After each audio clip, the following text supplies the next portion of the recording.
The Forgotten Cargo, Ireland's hidden Caribbean tragedy. They called it transportation. History would call it something far darker. Picture this: the year is 1649, and the docks of Kinsale, Ireland are crowded with soldiers. But they're not guarding an invasion force or protecting merchant ships. They're herding human beings, men, women, and children, into the dark bellies of vessels bound for the Caribbean. These people aren't criminals in any modern sense. Their crime? Being Irish. And their punishment? A fate that history has mysteriously tried to bury.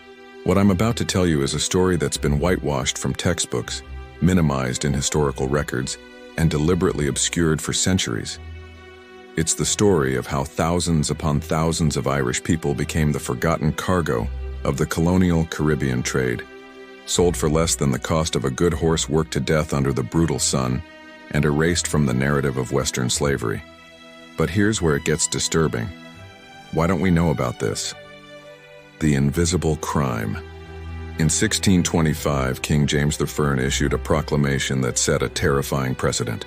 Irish political prisoners were to be transported to the Caribbean colonies, particularly Barbados and the Leeward Islands.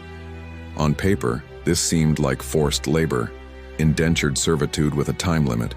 In reality, it was a death sentence dressed in legal language.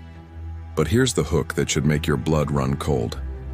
By the 1640s and 1650s, during Oliver Cromwell's brutal conquest of Ireland, this practice exploded into something far more sinister. We're not talking about hundreds anymore. We're talking about tens of thousands of Irish people, and here's the part that history struggles to reconcile. A significant portion were women and children. Think about that for a moment. Children. Shipped across the Atlantic. Sold. The records that survive paint a picture so disturbing that scholars still debate what to call it. In 1655, a documented shipment listed Irish prisoners being sold for just £5 sterling. That's roughly equivalent to pennies per person when compared to the cost of other commodities. An African slave at the same time would fetch £20–50. The Irish were, quite literally, considered less valuable than livestock. So what made Irish lives so cheap? And more importantly, who profited from this nightmare? The machinery of erasure. Here's where the mystery deepens. Unlike the transatlantic African slave trade, which has been extensively documented, studied, and acknowledged, the Irish Caribbean experience exists in a strange historical fog. Ship manifests were lost. Records were incomplete. Death rates went mysteriously unrecorded. But we have clues, and these clues are haunting. A 1656 letter from English planter George Downing describes Irish servants as a plague upon the land in Barbados, not because of their behavior, but because they kept dying at catastrophic rates. The mortality rate for Irish laborers in the Caribbean during their first year often exceeded 50%. Within 7 years, most were dead. The tropical diseases, the brutal working conditions in the sugar plantations, and the complete lack of legal protection created a perfect storm of death. And here's a detail that should make you pause.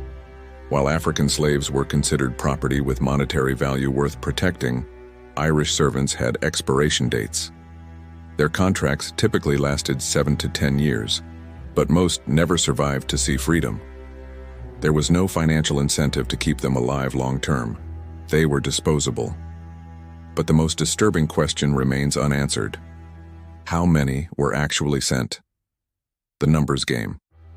Historians can't agree on the figures, and that disagreement itself is revealing. Why such a massive discrepancy? Because someone went to great lengths to obscure the truth. Consider this chilling fact.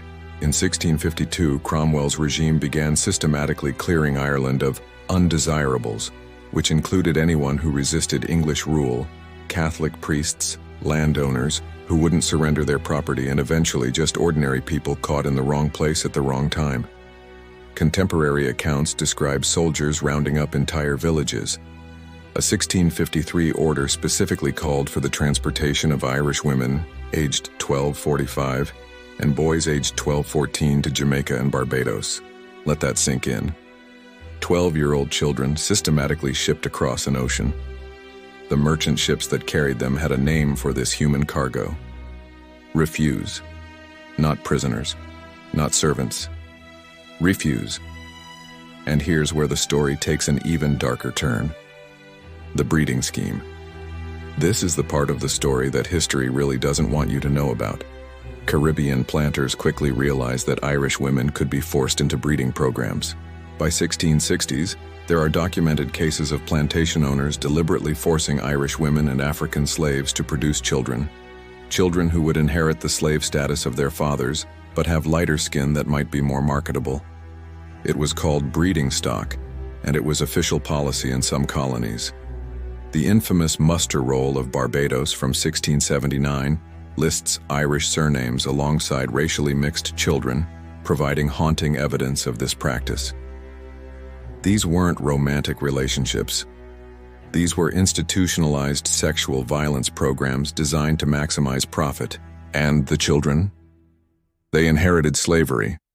Not the time-limited servitude of their mothers, but the permanent, heritable slavery of their fathers. An entire generation was created specifically to be owned. But surely this couldn't remain hidden forever, could it? The Great Forgetting. Here's perhaps the biggest mystery of all. Why has this story been systematically minimized and forgotten? Part of the answer lies in uncomfortable political realities. For centuries, acknowledging the Irish experience in the Caribbean was seen as diminishing or competing with the narrative of African slavery. This created a false choice, as if recognizing one tragedy somehow negates the other. But there's something else at play. The British Empire spent centuries crafting its historical narrative and admitting to what amounts to the ethnic cleansing of Ireland, followed by the sale of Irish people as chattel labor didn't fit the civilized image they wanted to project. Even today, if you visit the Caribbean islands where this occurred, you'll find precious few monuments, museums, or historical markers acknowledging this chapter. In Barbados, where the largest concentration of Irish servants worked and died, the primary historical focus remains on African slavery, which is absolutely important. But the Irish experience has been almost completely erased from public memory. Surnames tell the tale the history books won't. Walk through Barbados today and you'll meet people named Murphy, O'Brien, Collins, and Ryan, descendants of those who survived, carrying Irish names with Caribbean accents, living proof of a history that's been deliberately forgotten. The evidence they couldn't destroy. Despite the erasure, evidence persists in unexpected places. Church records in Barbados show Irish names in baptismal records throughout the 1600s. Cemetery records reveal Irish surnames on graves marked servant, a euphemism that covered a multitude of sins. Legal documents reference Irish Negroes, a racial category that shouldn't exist but did, because the system needed language to describe the children of forced unions. Perhaps most haunting are the surviving letters from Irish servants pleading for rescue. One letter from 1655, now in the British Library, describes conditions worse than any hell. Another, written by a woman named Margaret Galway, simply says, "They have sold my children. Pray for my soul." These weren't adventurers seeking new opportunities. They were prisoners of a system that saw them as raw material for colonial expansion, as disposable, as exploitable, and as forgettable as possible. Why this matters now? This isn't just a history lesson.